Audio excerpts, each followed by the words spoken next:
Bismillahirrahmanirrahim. Alhamdulillahirabbil alamin. Ya na'budu wa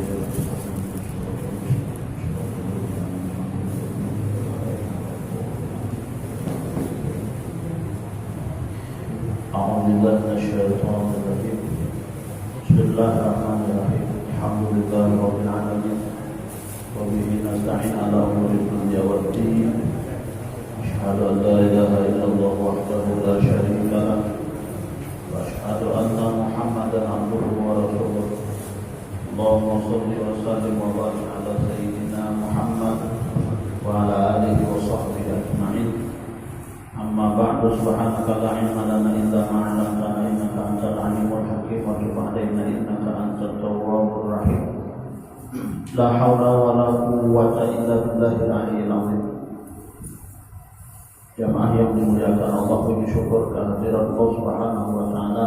Alhamdulillah kita semua masih diberi kesempatan, kesehatan, nikmat umur yang panjang, kuatkan batang tubuh kita, disehatkan jasmani dan rohani kita, sehingga dengan izin dan pertolongan Allah kita semua didudukkan oleh Allah Taala di tempat yang mulia ini, mengerjakan segala kewajiban kita yang telah diwajibkan oleh Allah Taala kepada kita, dan terus menambah amal ibadah, kebaikan-kebaikan yang lainnya yang diperintahkan oleh Allah, yang disunahkan oleh baginda Rasulullah.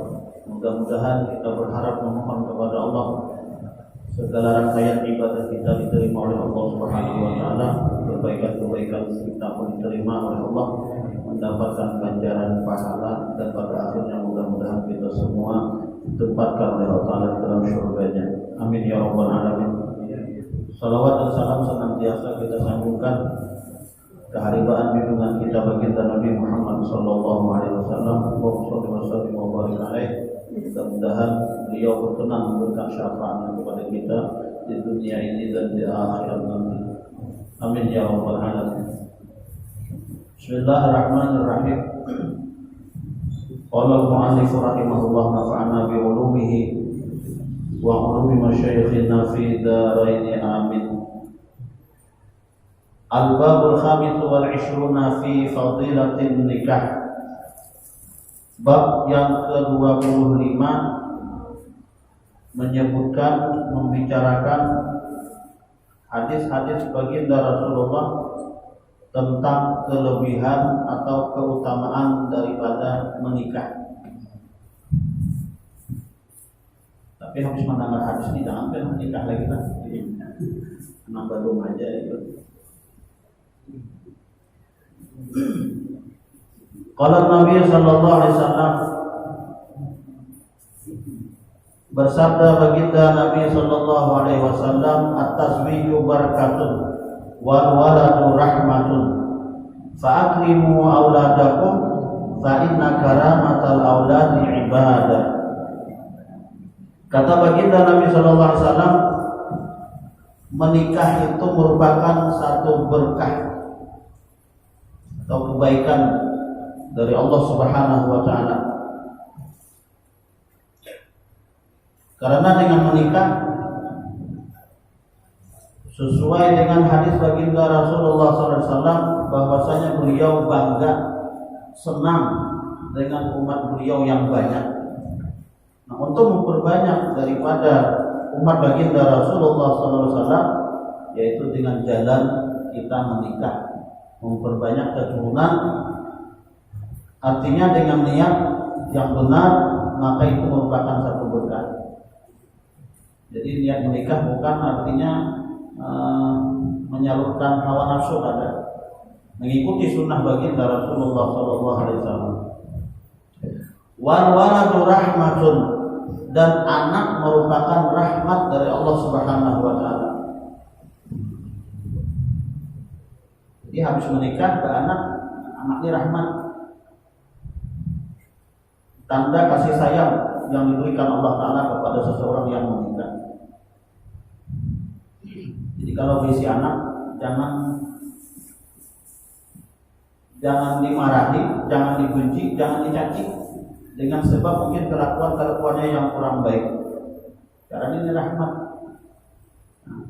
Mungkin kelakuannya yang kurang bagus karena pendidikan kita yang keliru. Mungkin kelakuannya yang tidak baik karena lingkungan tempat tinggal kita yang kada pas atau yang kada baik. Jadi pada intinya seorang anak merupakan rahmat dari Allah Subhanahu wa taala yang harus kita cintai, yang harus kita sayangi. Dilanjutkan oleh baginda Rasulullah, fa'akrimu auladakum, muliakanlah oleh kalian akan anak-anak kalian. Mungkin kita sering mendengar anak disuruh memuliakan orang tua. Padahal di sisi lain sebaliknya orang tua pun sangat-sangat dianjurkan, diperintahkan untuk memuliakan anak-anaknya. Jadi seimbang. Anak disuruh memuliakan atau berbakti kepada orang tua pun disuruh menyayangi, memuliakan kepada anaknya. Anak punya kewajiban berbakti kepada orang tua pun punya hak, punya kewajiban untuk membimbing anaknya menjadi anak yang saleh. Ketika seorang anak minta maaf tidak sesuai dengan harapan orang tua, jangan disalahkan anaknya. Di hati dulu kita kayak mau mendidik anak. Kenapa anakku ngejar malih benar atau kita sudah kayak apa mendidik anak? Apakah begitu lahir dibiarkan saja cuma dikasih makan begenal. Nah, sementara pendidikan agamanya kata kita hiraukan. Maka dalam satu hadis baginda Rasulullah SAW ada 3 kewajiban awal daripada orang tua ketika dia punya anak. Yang pertama, memberikan nama yang bagus kepada anak. Ayyuhsina ismahu, memberikan nama yang bagus kepada anak yang lahir. Ini bentuk memuliakan anak. Jangan sembarangan memberi nama anak. Supan jadi hiau, supan jadi panggil nama anak yang bagus. Nah, tapi ketika kita beri nama anak yang baik, senangnya. Bahkan nama merupakan satu doa kepada anak kita. Mungkin dikasih Muhammad, Ahmad, Abdullah, Abdurrahman, nama-nama yang afdal, nama-nama yang sangat dianjurkan di dalam agama kita. Kadang-kadang kita ini terlepas daripada afdal baik adanya nama itu, hendak namanya supaya keren, panjang nama. Yang tukang tasmiah ini aja bingung namanya kalau panjangan. Yang kedua, kewajiban orang tua sebagai bentuk memuliakan anak, wa yu'allimahul kitab, memberikan pendidikan agama. Tahap dasarnya mungkin belajar Al-Quran. Alhamdulillah mungkin masa-masa kita sekarang ada istilah taman pendidikan Al-Quran dan seterusnya. Ini tahap dasar untuk mendidik anak kita mengerti, mengenal dengan agama. Kemudian nanti kewajiban yang ketiga orang tua terhadap anak yaitu menikahkannya. Kewajiban orang tua. Jangan sampai nanti bahjar apa nak kawin cari duit seorang dia namanya. Kewajiban orang tua mengawinkan anak-anak. Apalagi kalau sudah sampai hak dewasanya, sampai umur menikahnya. Karena ketika seorang anak lebih perempuan, seorang wanita ketika sudah sampai waktunya untuk menikah, namun orang tuanya cuek saja, nah ini nanti jadi masalah. Maaf mungkin arah kepada perzinahan nanti. Nah ini jadi perlu diperhatikan. Orang tua dianjurkan di dalam agama kita memuliakan anak, dalam arti anak ini bagaimana bisa menjadi anak yang saleh dan salihah, yang betul-betul taat, menjadi hamba Allah Subhanahu wa taala, yang betul-betul bisa selamat dunia akhirat. Ini kewajiban kita. Jadi kada gampang-gampang isi anak. Bukan sekadar bagawi cari akan duit beri makan, kada. Ada tanggung jawab kita dunia dan akhirat, yaitu bagaimana anak ini bisa menjadi hamba Allah Ta'ala yang selamat dunia dan akhirat. Bolehlah kita bangga dengan anak kita punya titel, tapi jangan sampai anak kita kada mengerti dengan agama, karena ini merupakan tanggung jawab kita sebagai seorang orang tua. Ta'rimu auladakum, muliakan anak-anak kalian. Fa inna karamatal auladi ibadah, karena memuliakan anak merupakan merupakan satu ibadah. Di samping merupakan satu ibadah, memuliakan anak juga merupakan satu daripada sekian banyak yang bisa melebur dosa. Di antara sekian banyak cara-cara kita agar dosa-dosa yang kita kerjakan bisa terhapuskan. Memuliakan anak lebih-lebih kalau anaknya masih kecil, umur 5-6 tahun mungkin atau 3-4 tahun. Wa qala sallallahu alaihi wasallam an-nikahu sunnati faman raghiba an sunnati falaysa minni. Mungkin sering kita dengar hadis ini. Menikah merupakan sunnahku, kata baginda Rasulullah SAW.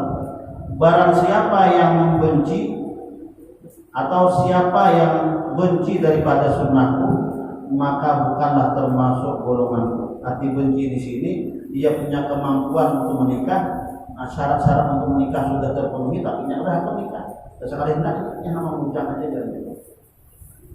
Memang di dalam kitab Ihya itu nanti dijelaskan beberapa hukum nikah.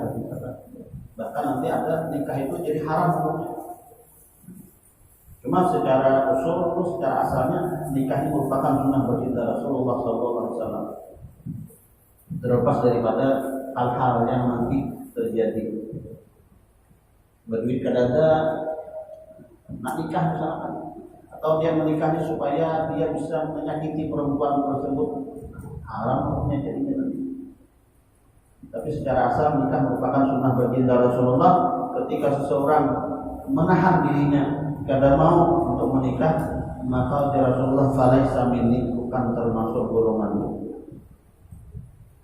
Wa qala sallallahu alaihi wasallam al-harairu salahul bait wal amau fasadul bait. Menikahi perempuan-perempuan yang merdeka itu membawa kebaikan rumah tangga. Sekarang merdeka semua. Dan menikahi hamba sahaya itu menyebabkan kerusakan di dalam rumah tangga.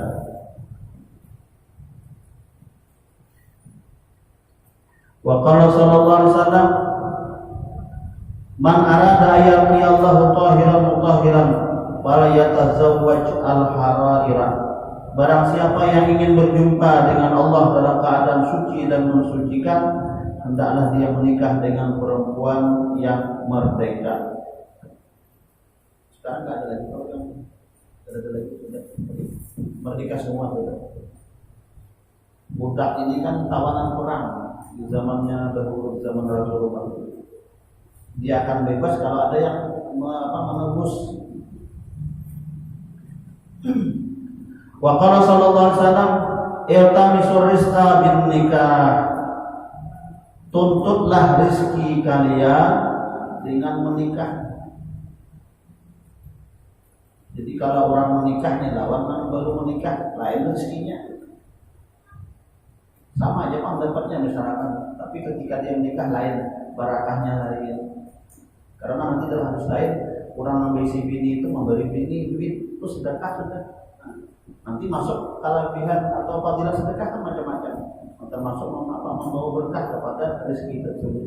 Nah, lain orang mengucapkan beri duit, beri rezeki. Karena ini kadang merasa beri tanggung jawab juga. Habis ya. Mungkin orang sudah menikah merasa waktu belum berbini, lawan begini kayak rasanya.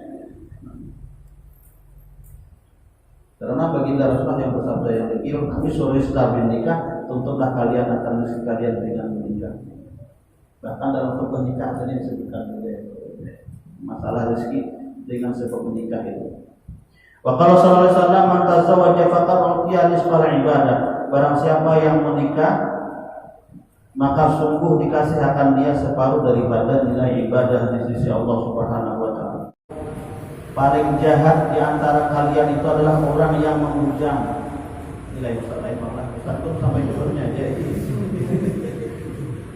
belum lagi menghandak benar Ustaz saya, tapi belum dapat lagi. Yang dimaksud di dalam hadis ini artinya ini memang ada kemampuan dari segi zahir batinnya mampu untuk menikah, pasangannya calonnya ada tapi tidak ada apa, hendaknya menikah. Entah apa membujang saja jadi nyaman, tidak ada yang mengganggu ajarnya. Syirarukum uzzaqukum, sepaling jahat di antara kalian adalah orang yang hidupnya membujang. Wa qala sallallahu alaihi wasallam syirarukum uzzaqukum wa aradhilu mautakum uzzaqukum. Paling jahat di antara kalian adalah orang yang membujang, dan sejahat-jahat orang yang mati di antara kalian adalah orang yang mati dalam keadaan membujang tadi. Artinya memang ada hak nikah, memang ada mau nikah. Wa qala sallallahu alaihi wasallam syirarukum uzzaqukum rak'atani min muta'ahhidin khairun min sab'ina rak'atan min ghairi muta'ahhidin. Nah ini pemang kada kawan disamai oleh orang membujang. Paling jahat di antara kalian adalah orang yang membujang, 2 rakaat daripada orang yang sudah mempunyai istri, lebih baik daripada 70 rakaat orang yang kada besi bini. Bila kasih tanah supaya berganda ini 2 rakaat kada besi bini, 2 rakaat besi bini lebih baik daripada 70 rakaat orang yang kada besi bini. Jauh benar bandingannya tuh. Apalagi besi bini isi anak. Bininya bukan pulang berganda pulang itu. Ayo jangan lalu silahkan aja. Kenapa bisa demikian? Karena orang yang besi bini itu beribadah kan ada halangan rintangannya. Nak ke masjid jalan bini kalau usah di rumah dikit jangan imam dulu, ada jadi ke masjid parah lalu. Hendak sembahyang jalan ini kita berbabnya jadi parah yang terhalang ibadah. Tapi ketika sama-sama bisa melaksanakan ibadah, ternyata 2:70, bahkan khair lebih lagi dari itu. Bisi anak 1 dengan 2, tak banyak pahala membisi anak 2. Semakin banyak pahalanya, karena halangan rintangannya tadi. Ada gambar-gambar bisa banyak mula anak tambah ini, supaya terkena pahalanya jadi. Wa qala sallallahu alaihi wasallam ma'at'amta zaujataka bahwa laka sadaqah. Sesuatu yang kau berikan makan kepada istri kau, maka itu adalah sedekah. Jadi biar misalkan kada tapi besi duit hendak bersedekah, apa sedekah dalam bini aja sudah sama. Bahkan di samping satu kewajiban itu merupakan nilainya sedekah di sisi Allah Subhanahu wa taala. Kadang-kadang bini kan diberi duit, kurang mungkin traktir di warung. Kasihan nambi ini kelaparan di rumah, boleh ke rumah jamin sudah makan sudah ya. Nambi ini kelaparan di rumah minta duit, ada duitnya. Jadi bahkan di dalam Al-Quran kan dinyatakan sedekah itu kan orang-orang yang dekat dengan kita dulu dianjurkan, termasuk mungkin apa masalah zakat kerabat-kerabat yang dekat dulu. Nah itu diantara beberapa hadis baginda Rasulullah menjelaskan tentang keutamaan daripada menikah. Ala kulli hal, menikah merupakan sunnah baginda Rasulullah yang dianjurkan kepada umatnya, karena baginda Rasulullah senang dengan umatnya yang banyak. Al-babu tsalitsu wal 'ishruna fi tashdidi 'ala zina. Bab yang ke-26 menjelaskan tentang ancaman yang bersangatan terhadap perbuatan zina. Gara-gara kada menikah misalkan tak juga zina. Menikahnya banyak modal, namun berzina kada tapi banyak modalnya. Nah, lihat kisahnya. Lalu di sini dimasukkan bab zina. Wa qala sallallahu alaihi wasallam az-zina yurisul faqra. Berzina mewarisi fakir. Jadi orang berzina itu kada mau sugih. Ada mau sugih biar berduit kayak apa aja, ada mau sugih. Kenapa? Karena rezekinya terhalang dengan sebab perbuatan dosa, yaitu perbuatan zina. Bahkan zina merupakan salah satu daripada dosa besar yang sangat dilarang di dalam agama kita. Wa qala sallallahu alaihi wasallam zinal aini an-nazr. Ini bahaya banget. Zina 2 mata adalah memandang. Memandang apa? Zaman kita hati-hati benar, membuka HP tak pandang ya, macam-macam gambarnya. Apabila kada dipandang asa sayang juga melihat bini orang pindah muat, ketika melihat bini seorang kan main mata. Hati-hati nih, hati-hati banget. Zaman kita dipenuh dengan fitnah. Cuma sudah diwarnai oleh baginda Rasulullah SAW, mata bisa berbuat zina, yaitu dengan memandang, dan ketika memandang itu ada syahwat, ada cenderung hati kepada yang dipandang tadi. Jadi hati-hati benar nih. Lebih-lebih kaum hawa, kaum perempuan memposting apa foto-foto di media sosial, di alam gaib. Kalau memandang kasihan. Terus dalam sama jadi apa? Jadi dosa jariah aja, dosa berkekalan. Hati-hati benar. Jadi memandang kepada hal-hal yang dilarang oleh Allah Ta'ala, yang mana ketika memandang itu muncul syahwat kita atau pikiran-pikiran yang kada baik lah, pikiran-pikiran negatif. Karena kalau dipandang sayang, dia dipandang berdosa. Al-ulalaka asalnya atau alaika itu rasa kaitannya. Memandang pertama itu rezeki ikam, bila keduanya berdosa. Lalu memandang sekali tapi awas. Nah, kali bersama kalau berdosa, awas banget memandangnya. Wa qala sallallahu alaihi wasallam an-nazru ila nisa'il ajnabiyyati minal kabair. Nah, memandang kepada perempuan ajnabiyah, perempuan yang boleh nikah. Ada sangkut apa keturunan. Minal kabair termasuk daripada dosa besar. Nah, dengan catatan tadi kalau memang ada didapatkan syahwat atau fitnah-fitnah yang lain, hatinya cenderung dan seterusnya. Apalagi sampai menggoda dan seterusnya, sehingga terjadilah perbuatan zina atau mungkin orang yang berumah tangga atau mungkin namanya istilahnya selingkuh dan seterusnya. Nah, ini minal kabair termasuk daripada perbuatan dosa besar.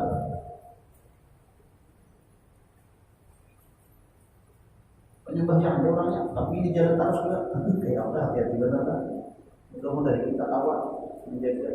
Ini wasiat Rasulullah, mengaku cinta kepada Rasulullah, mengaku sebagai umat baginda Rasulullah, tapi wasiat Rasulullah kita abaikan. Salah satu wasiat beliau,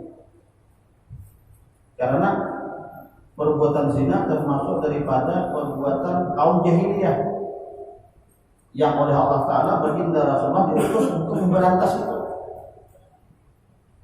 Bahkan menurut riwayat di zaman jahiliyah itu kan perzinahannya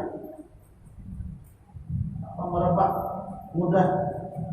Bahkan dalam satu rumah kalau ada anak perempuan, siapa yang hendak bertanam saham silahkan, siapa aja hendak berserahnya. Karena sudah hamil, keluar anaknya, lihat mukanya, lihat wajahnya mirip siapa. Bilanya mirip Hasan, berarti abahnya Hasan. Berarti Hasan tak banyak tanam sahamnya. Berapa orang menanam saham silahkan. Jahiliyahnya waktu itu. Itu yang diberantas oleh baginda Rasulullah SAW. Qala sallallahu alaihi wasallam, zina rijlaini al-mashyu wa zina yadaini al-batshu wa zina ainaini an-nazru. Zina dua kaki berjalan ke tempat-tempat maksiat. Saja biar mencari tempat maksiat apa. Bila berjalan ke sana berarti berzina betis kita, kaki kita. Sudah dapat dosa. Arahnya ke masjid bang, tapi ada sekali singgah kalinya. Sudah jadi tempat sampai ke masjid. Zinanya dua kaki yaitu berjalan ke tempat-tempat maksiat. Zinanya dua tangan al-batshu yaitu menyentuh sesuatu yang diharamkan. Termasuk nanti mungkin bersalaman tentang lawan jenis yang menimbulkan syahwat. Panjang penjelasannya itu. Kalau Rasulullah ada pernah bersalaman kepada bukan mahram. Wa zinal ainaini an-nazru, zina dua mata adalah memandang.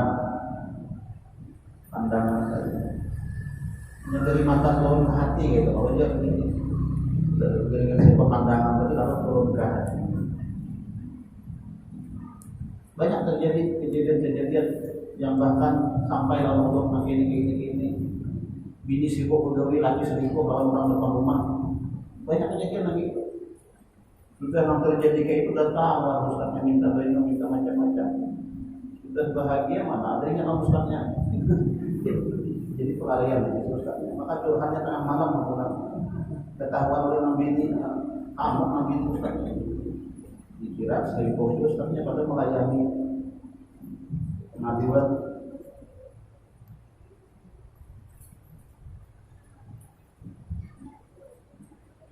Wa qala sallallahu alaihi wasallam zaniyatun wahidatun tahbitu amala sab'ina sana.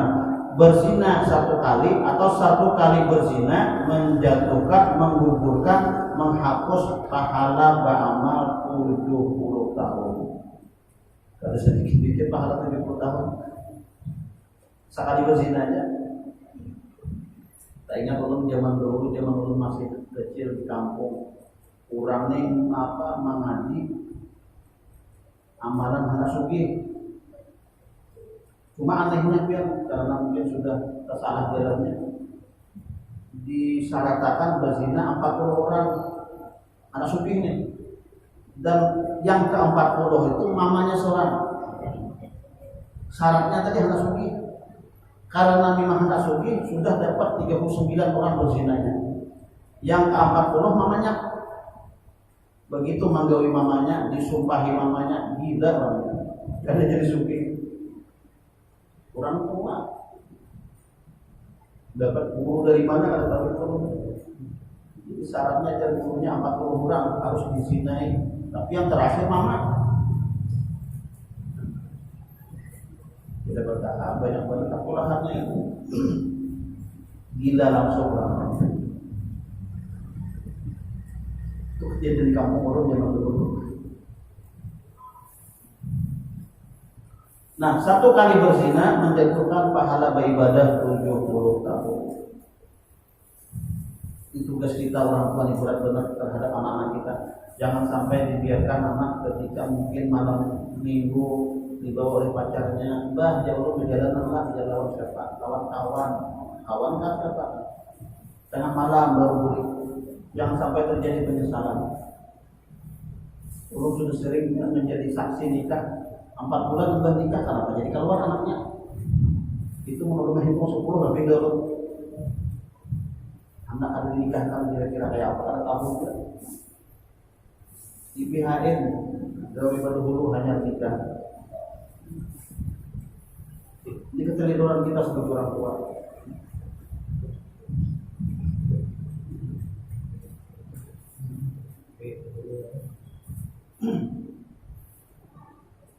Lebih-lebih kita di kota.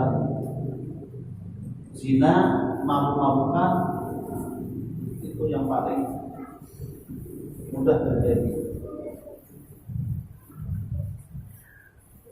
Wa qala sallallahu alaihi wasallam min dzambin ba'da syirki 'azamu indallah min nufatin wada'aha rajulun bi rahmin la yahilullah. Dan tidak ada daripada sebuah dosa, satu dosa sesudah perbuatan syirik yang lebih besar di sisi Allah Ta'ala daripada satu tetes sperma atau air mani yang diletakkan oleh seorang laki-laki pada rahim yang ada halal baginya.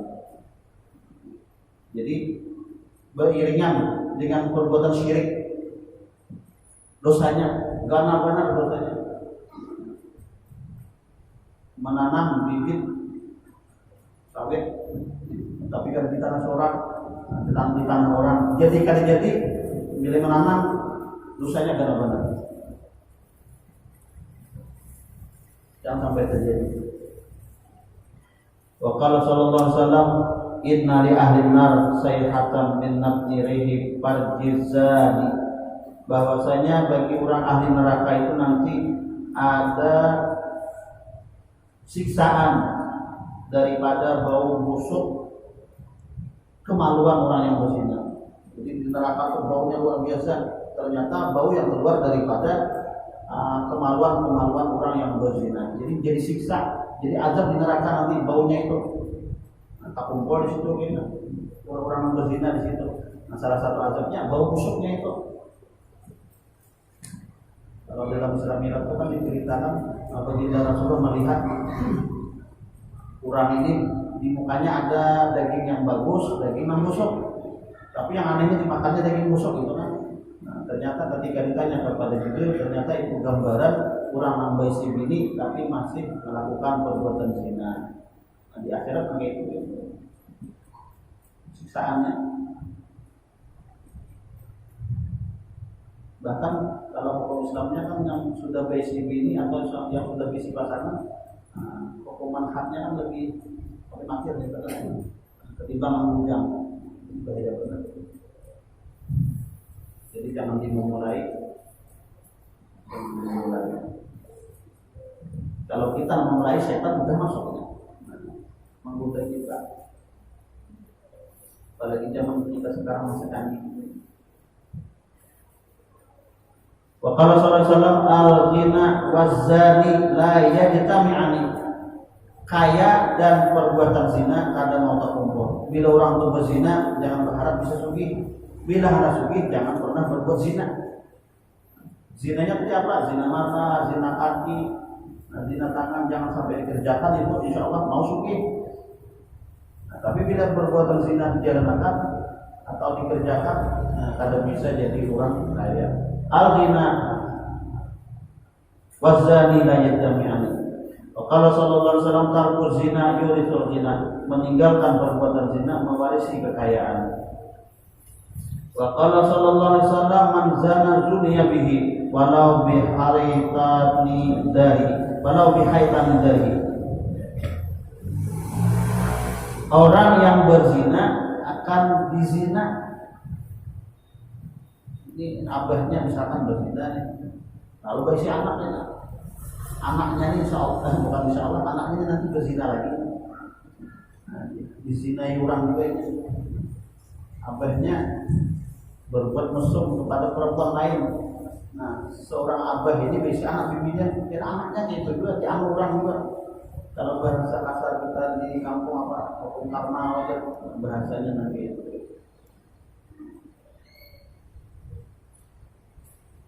Walau bihaitani darihi, walaupun dengan dinding rumahnya, bahasanya itu walaupun orang dekat berzina, karena anak keturunannya berzina itu. Dan itu memang Allah sudah melihat nanti itu terjadi. Kalau salah man zana bi imratin fatahallahu alaihi fi qabri thamaniyata abwabin minan nar yakhruju min tilka abwab aqaribu wa hayatun ila yaumil qiyamah. Barang siapa yang berzina dengan seorang perempuan, Allah Ta'ala buka atas orang tersebut di dalam kuburnya 8 pintu daripada pintu neraka. Jadi dalam kubur kita terbuka sudah 8 pintu yang tembus ke neraka, dan setiap pintu itu keluar beberapa kala dan ular yang besar sampai hari kiamat menyiksa kepada orang yang berzina tersebut di dalam kubur, baru kiamat di dalam kubur. Jadi satu perbuatan yang dibenci oleh Allah Subhanahu wa taala yaitu perbuatan zina. Jadi supaya menghindari zina itu apa? Ya kawin tadi misalnya. Nah, umumnya kawin juga zina, nah berarti dasarnya sudah tuh. Dasar golongan darahnya error gitu. Nah, mudah-mudahan kita bisa menjaga diri kita dan keluarga kita, wa anfusakum wa ahlikum nar. Jangan sampai anak keturunan kita melakukan perbuatan yang dilarang oleh Allah Subhanahu wa taala, lebih-lebih perbuatan zina, karena murkanya Allah Ta'ala bukan hanya di akhirat namun akan diturunkan di dunia pada saat ini juga. Mudah-mudahan panjang umur, sehat badan, luaskan rezeki yang halal kepada Allah. Mudah-mudahan kita semua selamat dunia dan akhirat. Amin ya rabbal alamin. Al-Fatihah.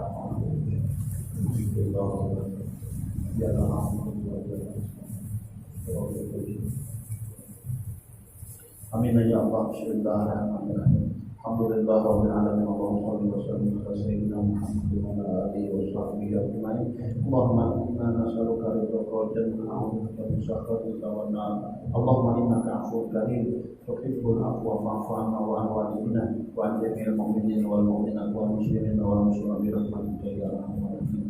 Allahumma inna nas'aluka husnal khatimah wa syarril khatimah. Rabbana atina fid dunya hasanah wa fil akhirati hasanah wa qina adzabannar. Sallallahu alaihi wa sallam wa ala alihi wa sahbihi wa sallam.